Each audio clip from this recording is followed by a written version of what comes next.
preparei alguns slides aqui para falar sobre a economia no período do Segundo Reinado, né? Então, assim, a economia, para começo de conversa, se a gente for pensar numa perspectiva do país todo, pode-se dizer que a produção econômica no Brasil na época do Segundo Reinado, ela vai ser marcada pela diversidade regional, onde teremos dinâmicas de trabalho própria, embora predominantemente a gente tenha aí o trabalho escravo, né? Mas isso vai depender muito da atividade em cada região e também o tipo de produto ou os principais produtos que são desenvolvidos pela economia.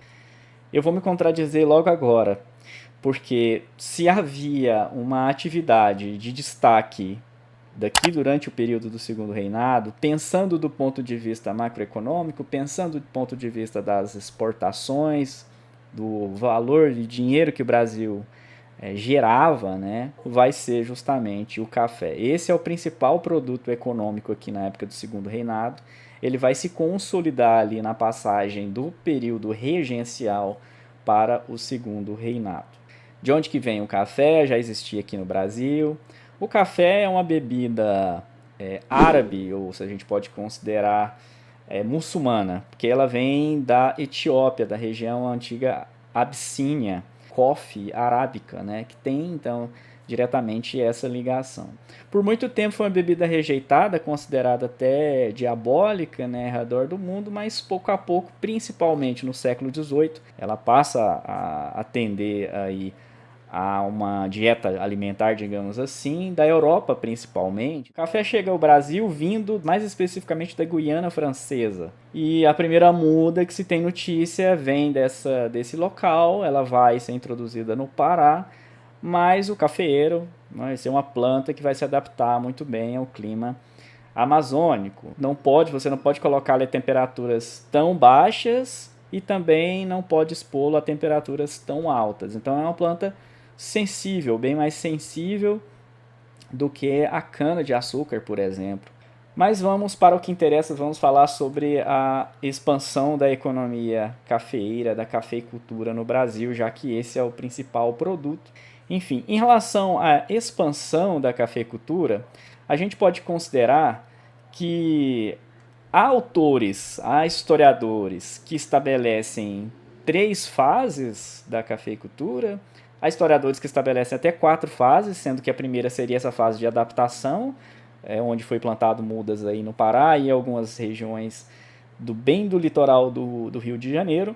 Há historiadores também que pensam nessa perspectiva de 2 fases ou de 2 regiões onde a gente tem aí a expansão da cafeicultura. A primeira fase é a mais conhecida, mais discutida, por várias contradições que ela envolve, é a região do Vale do Paraíba, que fica ali situada entre o Rio de Janeiro, hoje o estado do Rio de Janeiro, e posteriormente ela vai para São Paulo, mas pega um pedacinho ali, quase entrando já na zona da Mata Mineira também, viu, gente? Então eu coloquei Zona da Mata aqui no segundo tópico, mas há autores que mostram que já havia pelo menos o início aí dessa irradiação do Vale do Paraíba para a Zona da Mata Mineira. Por que o Vale do Paraíba? Porque ele havia um regime de chuvas regulares, ou seja, propício à cultura, à atividade do café. É uma topografia montanhosa, o que favorece também o café em certos aspectos e protege a planta dos ventos, e o solo também favorável para o plantio, né, naqueles morrinhos lá que existem nessa região aqui do Vale do Paraíba.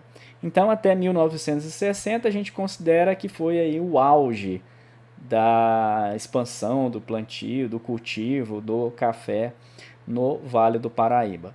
É a partir aqui do Vale do Paraíba onde surge também um grupo econômico-político, um grupo de fazendeiros e latifundiários que começam a influenciar de maneira muito decisiva na política desde aí do período regencial, mas principalmente no Segundo Reinado, que são os barões do café.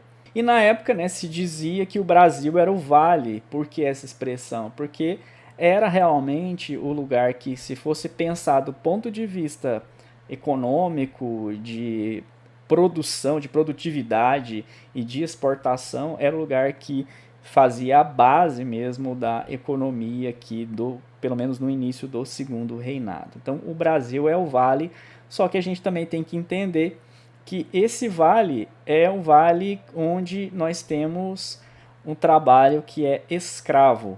Então funcionava o chamado sistema, né, produtivo como plantation, ou seja, grandes latifúndios, grandes propriedades.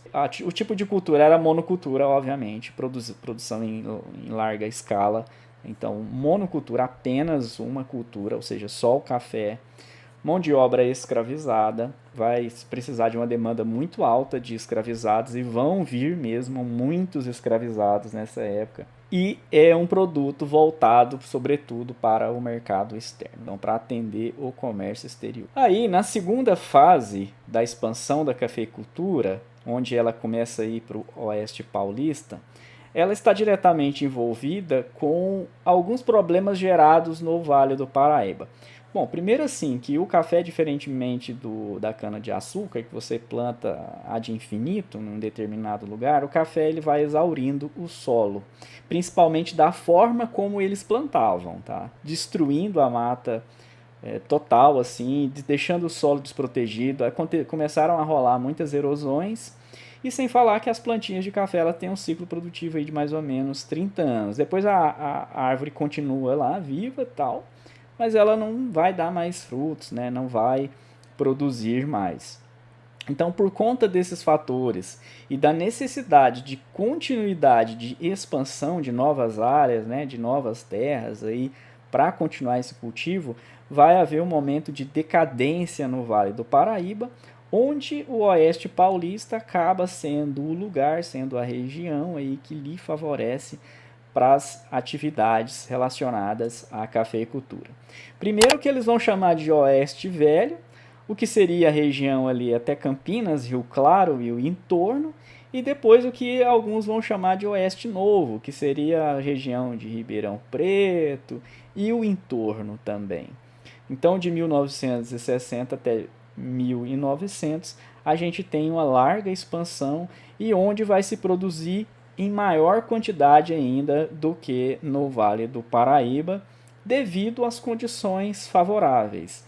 Nesse caso, não havia, né, uma topografia semelhante ao Vale do Paraíba, mas também a topografia que havia lá era muito funcional para essa produção. Por quê?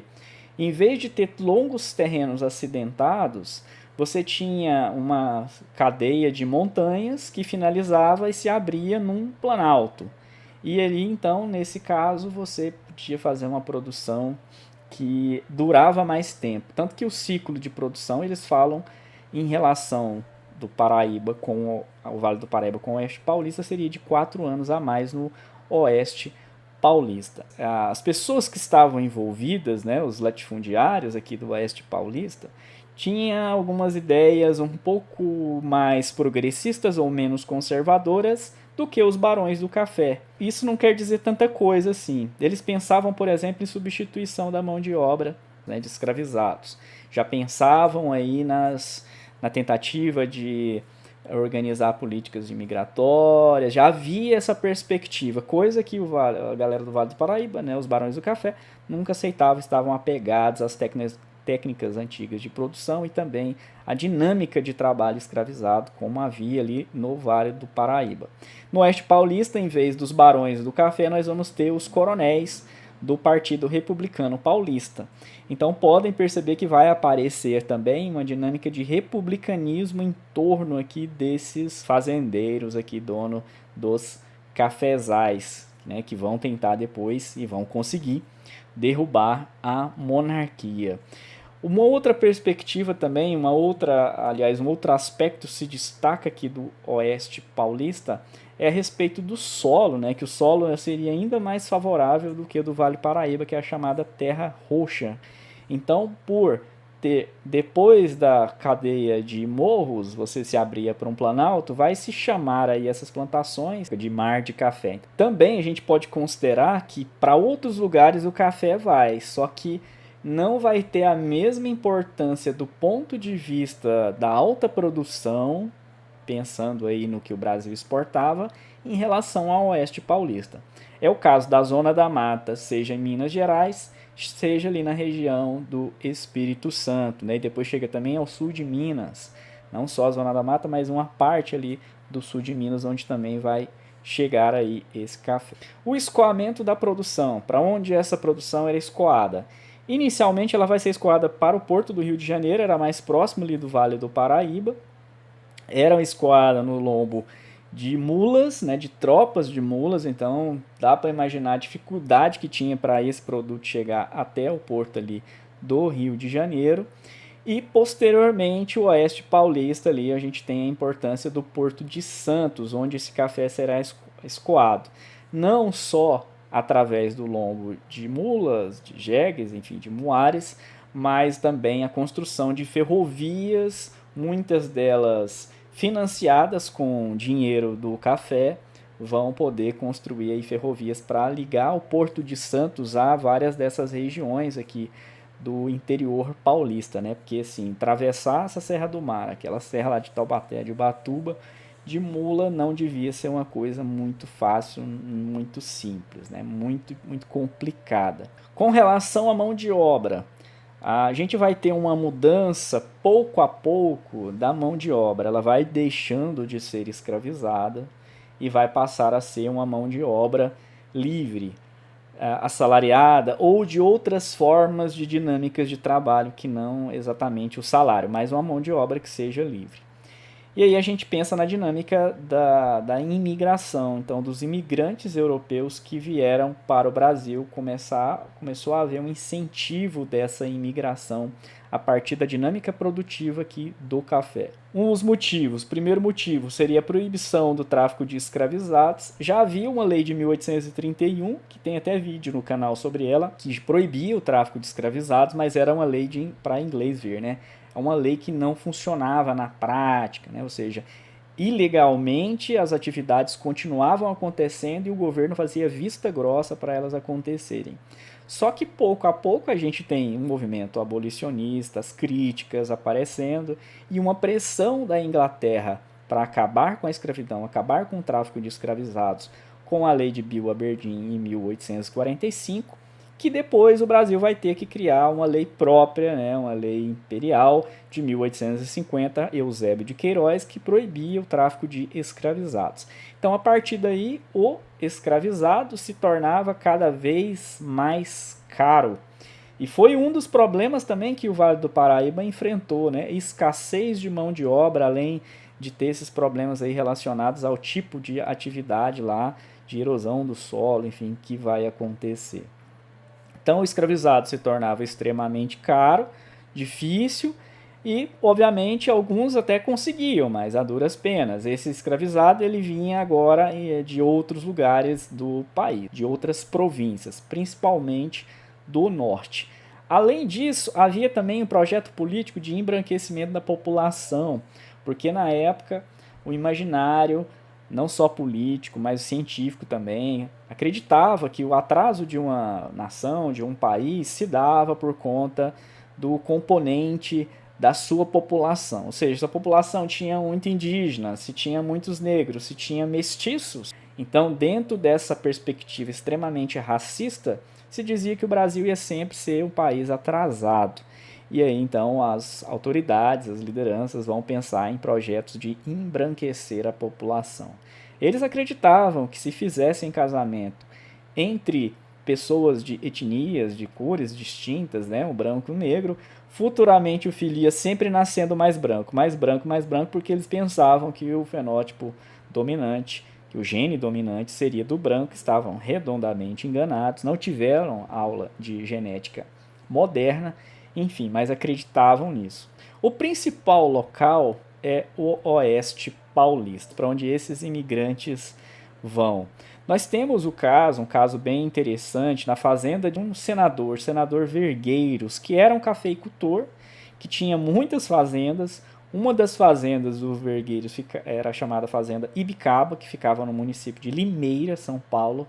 E ele vai ser o primeiro cara aí que vai trazer imigrantes, né? E através do sistema de parceria. Como que funcionava o tal do sistema de parceria?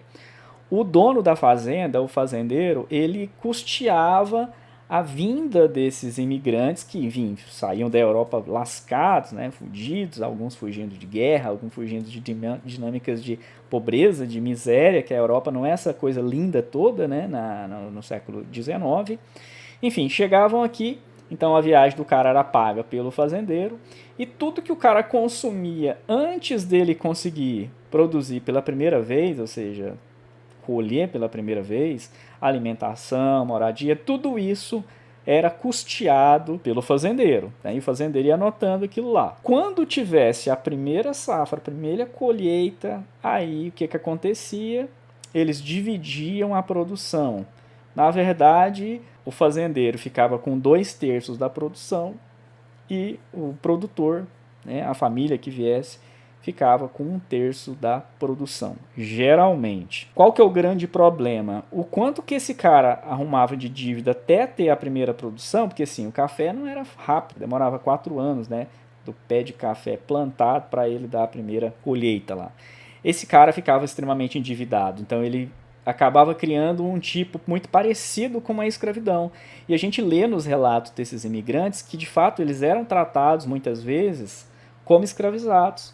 Por quê? Porque os fazendeiros não estavam acostumados com outro tipo de regime de trabalho que não o de escravizado, lidar com escravizado. E a gente tem revoltas também, além disso. Além de fugas das fazendas, a gente também tem revoltas. Então tem a revolta conhecida justamente na fazenda aí do senador Vergueiros, né? A fazenda de Bicaba, né? Que é a revolta de Bicaba ou revolta dos parceiros, que vai acontecer por um grupo de suíços que vai reivindicar melhores condições de trabalho, se não fossem tratados como escravizados, né? Reivindicavam o pagamento das dívidas, enfim, que eles tinham lá, mas não vai dar certo, o senador não vai querer negociar. Então rolava esse endividamento e aí muita gente não queria mais trabalhar dessa forma, né? Os imigrantes não queriam vir para o Brasil ficava sendo visto como um país atrasado, uma monarquia retrógrada, ficava sendo visto como um lugar aí em que havia ainda escravidão, né? Então assim, começou a ficar difícil assim, essa propaganda para vir para o Brasil. Solução para esse problema: o governo intervir e financiar esses imigrantes para o Brasil. De que forma funcionaria esse financiamento? Poderia ser de duas formas. Uma primeira forma seria através da criação dos núcleos coloniais, dava um pedaço de terra para o imigrante. Então, é o que o pessoal não usava na época essa expressão, mas é como se fosse a cota para branco, né? Dava uma cota para o branco vir para o Brasil nesse projeto de embranquecimento da população. Então vinha gente da Itália, vinha gente da Polônia, da Alemanha e tal. Então o governo distribuía pequenos lotes de terras para esses imigrantes virem, né? Então recebiam a sua cota. Já para o escravizado, o ex-escravizado, liberto, esses não tinham direito a nada. Ou o branco pobre que vivia no Brasil também, esse não recebia terra de graça. Ou havia também uma outra modalidade de financiamento do governo, que era a subvenção. De que forma seria isso? Em vez do fazendeiro arcar com os custos da viagem, da alimentação, o governo arcava com esses custos, ou pelo menos parte desses custos aí para poder incentivar essas pessoas a virem para o Brasil. Então essas seriam as duas formas aí do governo continuar conseguindo trazer gente para cá. Valeu, galera, até a próxima. Se você gostou, não esqueça de se inscrever no canal e curtir esse vídeo. Depois a gente volta aí com aula sobre política no Segundo Reinado. Falou!